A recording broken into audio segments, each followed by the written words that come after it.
ये वतन का इस कार्यक्रम के सभी सुनने वालों को हमारा नमस्कार। आज हम आत्मीय स्मरण कर रहे हैं महान क्रांतिकारी राजेंद्र नाथ लाहिड़ी का। जीवन का मोह किसे नहीं होता, अपने जीवन से प्रेम किसे नहीं होता, लेकिन जब इस प्रेम से भी ऊपर हो जाता है मातृभूमि के प्रति प्रेम, तब समय अविश्वसनीय घटनाओं का साक्षी होता है। भारतीय स्वाधीनता संग्राम के कालखंड ने इतिहास के पन्नों में ऐसी अनगिनत कहानियां दर्ज की हैं। ऐसी ही एक कहानी है महान क्रांतिकारी राजेंद्र नाथ लाहिड़ी की, जिनके विषय में सरदार भगत सिंह ने लिखा कि काकोरी के वीरों में राजेंद्र नाथ लाहिड़ी सबसे ज्यादा प्रगतिशील विचारों के थे। भगत सिंह ने तो अपने सबसे छोटे भाई का नाम भी राजेंद्र ही रख दिया था। वो क्रांतिकारी जिसने हंसते हंसते ये कहते हुए फांसी के फंदे को चूम लिया था कि मैं मरने नहीं जा रहा, बल्कि भारत को आजाद कराने के लिए पुनर्जन्म लेने जा रहा हूं। वो हिंदुस्तान रिपब्लिकन एसोसिएशन के सक्रिय सदस्य थे, जिसका उद्देश्य अंग्रेजों को भारत से बाहर करना था। राजेंद्र नाथ लाहिड़ी इस क्रांतिकारी दल की बनारस इकाई के इंचार्ज थे। उन्होंने बनारस हिंदू विश्वविद्यालय, काशी विद्यापीठ, संस्कृत विद्यालय आदि के छात्रों को अंग्रेजों के खिलाफ सशस्त्र आंदोलन चलाने के लिए संगठित किया। उनके आत्मीय मित्रों में चंद्रशेखर आजाद, मनमथनाथ गुप्त, रामकृष्ण खत्री जैसे महान क्रांतिकारी शामिल थे। दक्षिणेश्वर बम कांड में वो आरोपी थे। इसके साथ ही सशस्त्र क्रांति हेतु हथियार खरीदने के लिए सरकारी खजाना लूटने का वो साहसिक काम जो काकोरी कांड के नाम से इतिहास में प्रसिद्ध हुआ, उसे अंजाम देने वाले 10 नौजवानों में से राजेंद्र नाथ लाहिड़ी भी एक थे। राजेंद्र नाथ लाहिड़ी का जन्म 29 जून सन 1901 को बंगाल के पाबना में हुआ था। उनकी मां का नाम बसंत कुमारी था। उनके पिता क्षितिज मोहन लाहिड़ी जमींदार होने के साथ साथ खुद भी एक क्रांतिकारी थे। राजेंद्र नाथ के जन्म के समय बंगाल में चल रही अनुशीलन समिति की गुप्त गतिविधियों में शामिल होने के आरोप में क्षितिज मोहन लाहिड़ी जेल में कैद थे। इस तरह देश प्रेम की भावना उन्हें अपने पिता से विरासत में मिली। राजेंद्र लाहिड़ी पढ़ाई लिखाई में बहुत तेज थे, इसलिए सहज ही शिक्षकों के स्नेह पात्र थे। वो एक बुद्धिजीवी, एक चिंतक भी थे। बनारस हिंदू विश्वविद्यालय में वो बंगाल साहित्य परिषद के मानद सचिव के साथ वहां के स्वास्थ्य संघ के सचिव भी थे। लेखन में भी उनका दखल था। वो बंगवाणी समाचार पत्र और अग्रदूत मासिक पत्रिका के लिए लेखन कार्य किया करते थे। इसके साथ ही वो शंख के संपादक भी थे। इस तरह अपने विचारों से वो नवयुवकों को जागृत करने का काम कर रहे थे।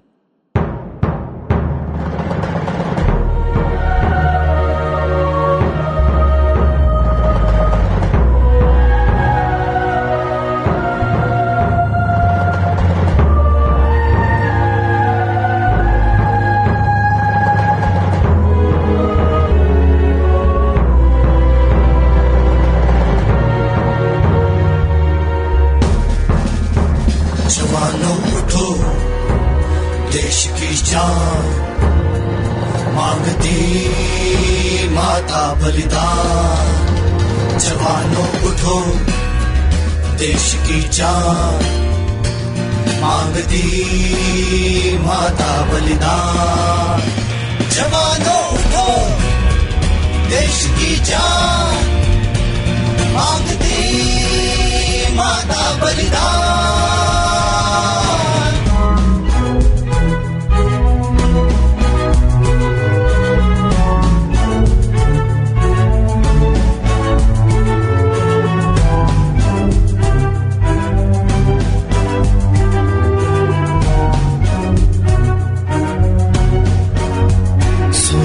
बहुत हो चुके वीर, देखते हुए देश की परिवीर, सजग मत हो अधिक अधिक, गुलामी की तोड़ो जंजीर,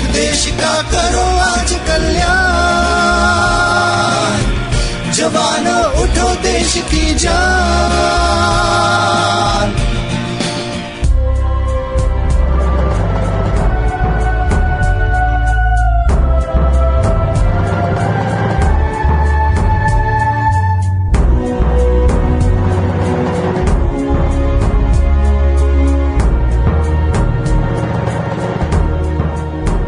देश हित बाधा विघ्न ढके, बढ़ो संकट को समझो खेल, बनो मत अब इतने बेजार, संभल कर हो जाओ तैयार।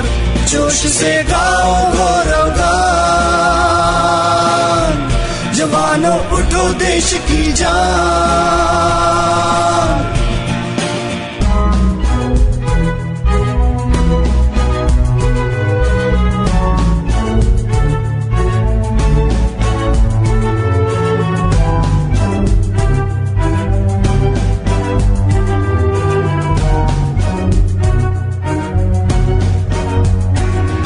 अपने को खूब संभाल, तुम्हीं भारत माता के लाल, छोड़ दो दकियानूसी ख्याल, न नीचा हो भारत का भार, तुम्हीं तो हो उसके अरमान, जवानों उठो देश की जान।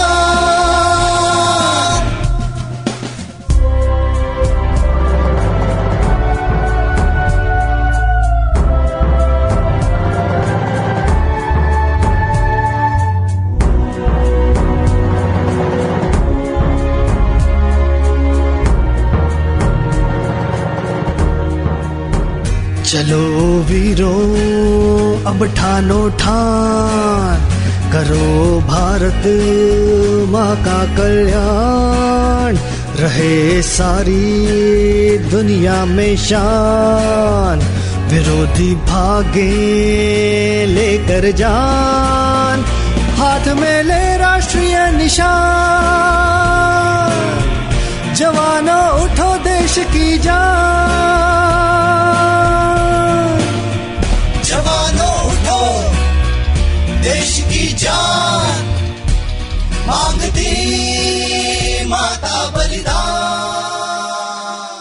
राजेंद्र नाथ लाहिड़ी के मन में क्रांति के बीज तो पिता की विचारधारा और उनकी गतिविधियों ने ही डाल दिए थे, लेकिन वो स्वयं क्रांति पथ के राही तब बने जब वो वाराणसी में अपने मामा जी के घर पर रहते हुए बनारस हिंदू विश्वविद्यालय में शिक्षा ग्रहण कर रहे थे। बनारस में शिक्षा ग्रहण करते हुए उनकी मुलाकात शचीन्द्र नाथ सान्याल से हुई। शचीन्द्र नाथ सान्याल ने राजेंद्र नाथ लाहिड़ी के फौलादी इरादों को, उनके राष्ट्र प्रेम और आजादी के प्रति दीवानगी को बहुत गहराई से महसूस किया। राजेंद्र नाथ लाहिड़ी के भीतर देश हित में बलिदान होने की सर्वोच्च भावना को देखते हुए ही शचीन्द्र नाथ सान्याल ने उन्हें अपने साथ अपने दल में रख लिया और उसके बाद उन्होंने बनारस से प्रकाशित होने वाली पत्रिका बंगवाणी के संपादन का कार्य उन्हें सौंप दिया। इसके बाद राजेंद्र नाथ लाहिड़ी को अनुशीलन समिति की वाराणसी शाखा के सशस्त्र विभाग का प्रभारी बना दिया गया। अब राजेंद्र नाथ लाहिड़ी अंग्रेजों द्वारा भारत पर हो रहे अत्याचारों से देश को आजाद करने के लिए अंग्रेजों के खिलाफ आवाज उठाने वाले क्रांतिकारी संगठन हिंदुस्तान रिपब्लिकन एसोसिएशन के सक्रिय सदस्य बन गए और क्रांतिकारी गतिविधियों को वो अंजाम देने लगे। स्वाभिमानी और अत्यंत साहसी राजेंद्र नाथ लाहिड़ी की विशेषता ये थी कि वो सबके होकर रह सकते थे। सब उन्हें अपना अनुभव करते थे।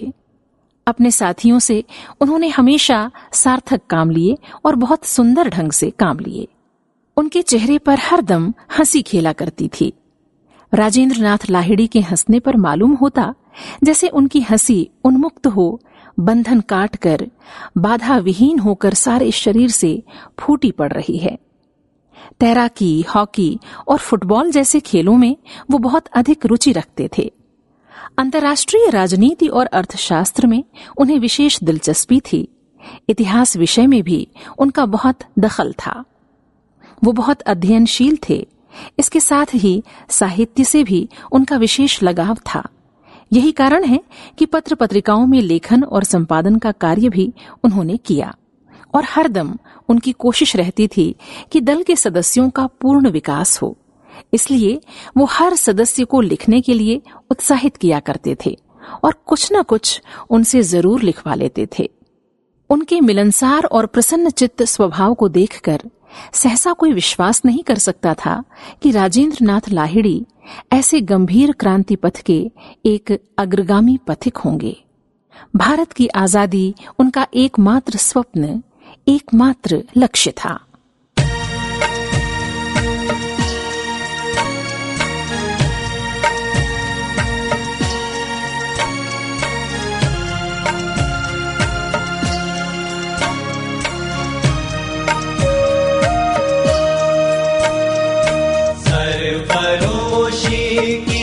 तमन्ना अब हमारे दिल में है, सरफरोशी की तमन्ना अब हमारे दिल में है।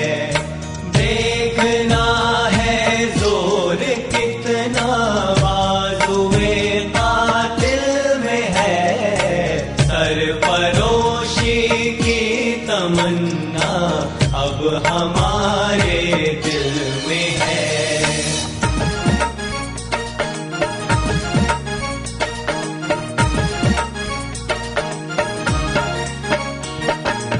रहबरे राहे मोहब्बत रह न जाना राह में, रहबरे राहे मोहब्बत रह न जाना राह में। लज़्ज़ते सहराना वर्दी,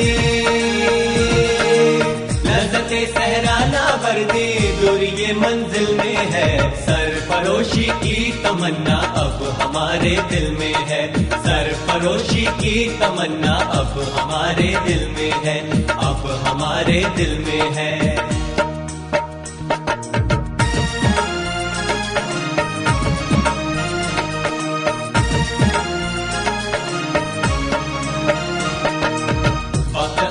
दे बता देंगे तुझे ए आसमां, वक्त आने दे बता देंगे तुझे ए आसमां। हम अभी से क्या बताएं, हम अभी से क्या बताएं, क्या हमारे दिल में है, सरफरोशी की तमन्ना अब हमारे दिल में है, सरफरोशी की तमन्ना अब हमारे दिल में है, अब हमारे दिल में है।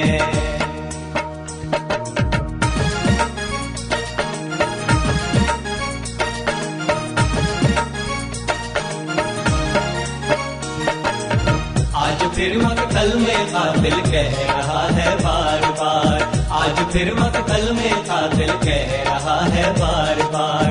क्या तमन्नाए शहादत, क्या तमन्नाए शहादत भी किसी के दिल में है, सरफरोशी की तमन्ना अब हमारे दिल में है, सरफरोशी की तमन्ना अब हमारे दिल में है, अब हमारे दिल में है।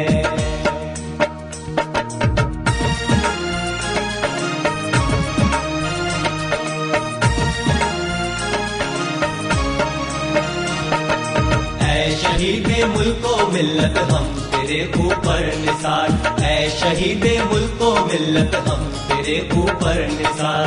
अब तेरी हिम्मत का चर्चा,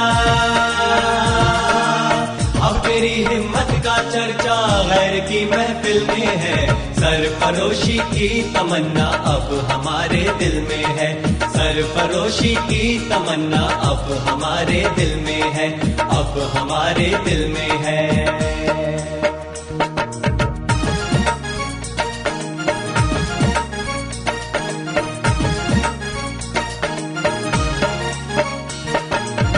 न अगले बलबले है और न अरमानों की भीड़, अब न अगले बलबले है और न अरमानों की भीड़। सिर्फ मिट जाने की हसरत, सिर्फ मिट जाने की हसरत दिल बिस्मिल में है, सरफरोशी की तमन्ना अब हमारे दिल में है, सरफरोशी की तमन्ना अब हमारे दिल में है, अब हमारे दिल में है। क्रांतिकारी संगठन के कार्यों को संपन्न करने के लिए धन की कमी क्रांतिकारियों के पास हमेशा ही रहा करती थी। इसके लिए वो उन अमीर जमींदारों को लूटते थे जो अंग्रेजों के साथ मिलकर भारत की गरीब जनता का खून चूस रहे थे। सशस्त्र क्रांति के उद्देश्य से धन प्राप्ति हेतु दल ने अंग्रेजों का ही खजाना लूटने की योजना बनाई। उनका मानना था कि ये पैसा देश के लोगों का है। 9 अगस्त सन 1925 को राजस्व लेकर जा रही अंग्रेजों की ट्रेन को काकोरी में क्रांतिकारियों द्वारा लूट लिया गया। तथ्यों के अनुसार ये ट्रेन उस दिन लखनऊ स्थित काकोरी रेलवे स्टेशन से छूटी तो राजेंद्र नाथ लाहिड़ी ने चेन खींचकर इसे रोका, जिसके बाद क्रांतिकारियों की टोली ने पंडित राम प्रसाद बिस्मिल के नेतृत्व में इस काकोरी कांड को सफलता तक पहुंचाया। ये घटना अंग्रेजी पुलिस के सम्मान पर एक बड़ा तमाचा थी। उन्होंने इसे प्रतिष्ठा का प्रश्न बना लिया और अपनी पूरी ताकत क्रांतिकारियों को गिरफ्तार करने में लगा दी। काकोरी कांड से अंग्रेजों का सिंहासन किस तरह हिल गया था, इसे इस बात से ही समझा जा सकता है कि इसमें क्रांतिकारियों ने कुल 4,601 रुपए लूटे थे, लेकिन इसकी जांच पर गोरी सरकार ने 10 लाख रुपए खर्च किए। ब्रिटिश शासन तिलमिलाया हुआ था, क्योंकि मात्र 10 क्रांतिकारियों ने एक ऐसी गाड़ी को रोककर लूट लिया था जिसमें 14 आदमियों के पास राइफल और बंदूकें थीं और जिस पर 2 सशस्त्र अंग्रेज फौजी अफसर भी सवार थे। पुलिस की धरपकड़ जारी थी, लेकिन राजेंद्र नाथ लाहिड़ी 3 महीने तक अंग्रेजों के हाथ नहीं लगे। काकोरी कांड की सफलता के बाद पंडित रामप्रसाद बिस्मिल ने बम बनाने का प्रशिक्षण लेने के लिए राजेंद्र नाथ लाहिड़ी को बंगाल भेज दिया। कलकत्ता में ही स्थित दक्षिणेश्वर में वो बम बनाने का अभ्यास करने लगे। बम बनाने का प्रशिक्षण उनके अलावा और भी क्रांतिकारी ले रहे थे। आखिरकार 10 नवंबर सन 1925 को उन्हें कोलकाता के दक्षिणेश्वर में उनके कई अन्य साथियों के साथ एक बम की फैक्ट्री से गिरफ्तार किया गया। इसे दक्षिणेश्वर बम कांड के नाम से जाना गया। इस केस में उन्हें पहले तो 10 साल की सजा सुनाकर अंडमान भेजने का हुक्म दिया गया, लेकिन आगे चलकर काकोरी कांड में भी उनका नाम सामने आया। दक्षिणेश्वर बम केस से लाकर राजेंद्र नाथ लाहिड़ी पर काकोरी का मुकदमा भी चलाया गया। काकोरी कांड में पंडित राम प्रसाद बिस्मिल, अशफाकुल्ला खां, ठाकुर रोशन सिंह और राजेंद्र नाथ लाहिड़ी को फांसी की सजा सुनाई गई।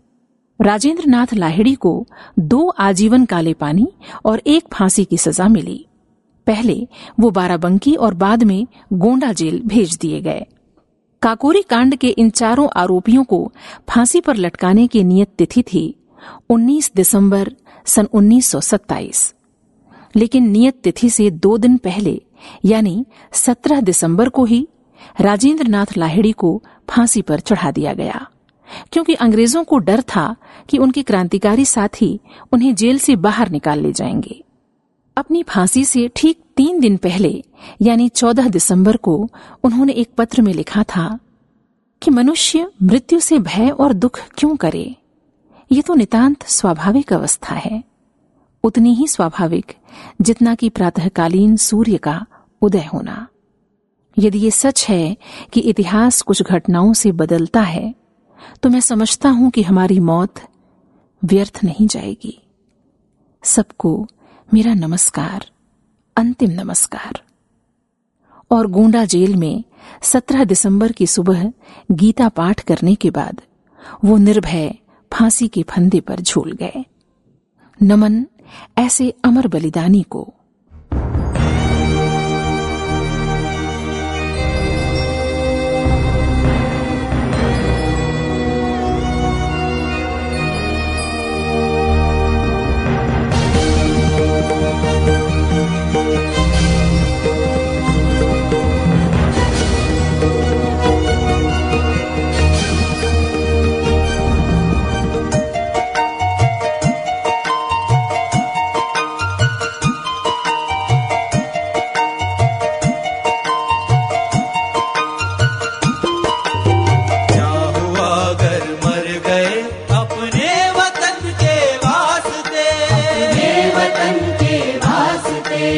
क्या हुआ अगर मर गए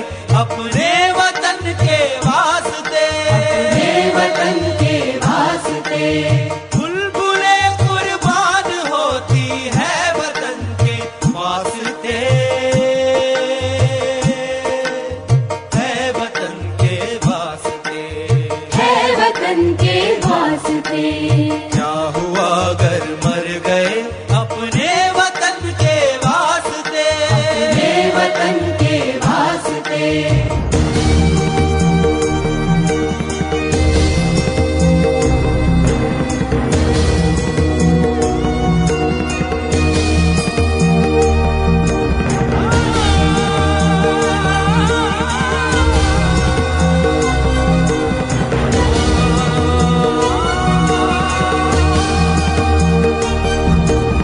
देखते हैं आज जिनको शाद है आजाद है, शाद है आजाद है, शाद है आजाद है।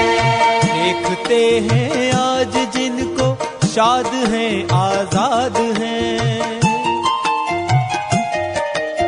क्या तुम ही पैदा हुए रंजो मिहन के वास्ते, जो मिहन के वास्ते।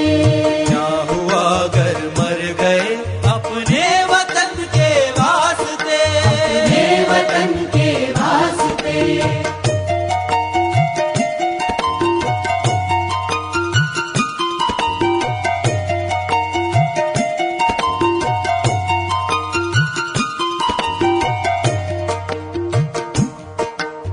दर्द से अब बिलबिलाने का जमाना हो गया, हाँ जमाना हो गया, हाँ जमाना हो गया।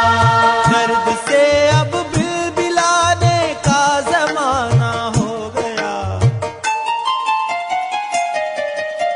फिक्र करनी चाहिए मर्ज़े कुहन के वास्ते, मर्ज़े कुहन के वास्ते। क्या हुआ अगर मर गए अपने वतन के वास्ते, अपने वतन के वास्ते।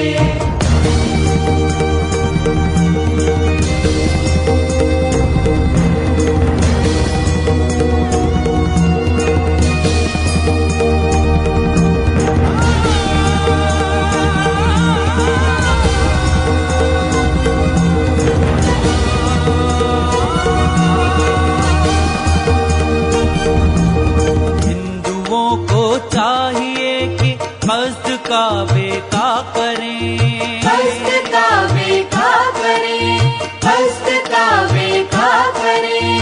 हिंदुओं को चाहिए कि मस्द का बेका करें। और फिर मुस्लिम बढ़े गंगो जमन के वास्ते, ओ जमन के वास्ते। क्या हुआ अगर मर गए अपने वतन के वास्ते, अपने वतन के वास्ते।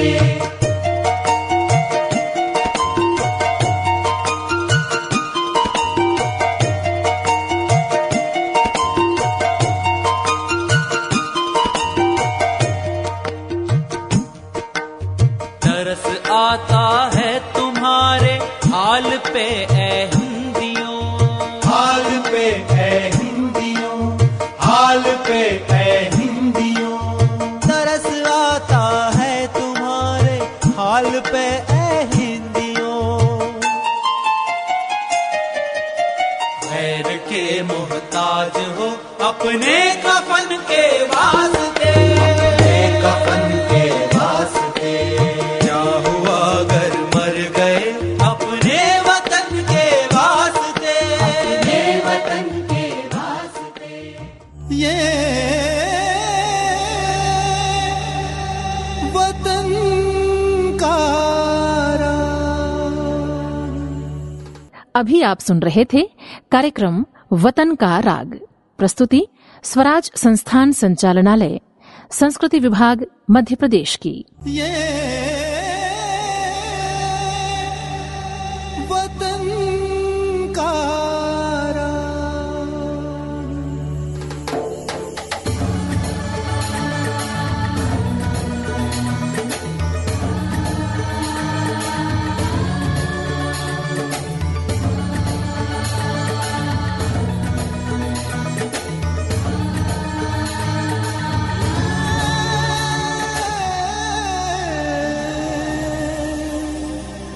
वतन का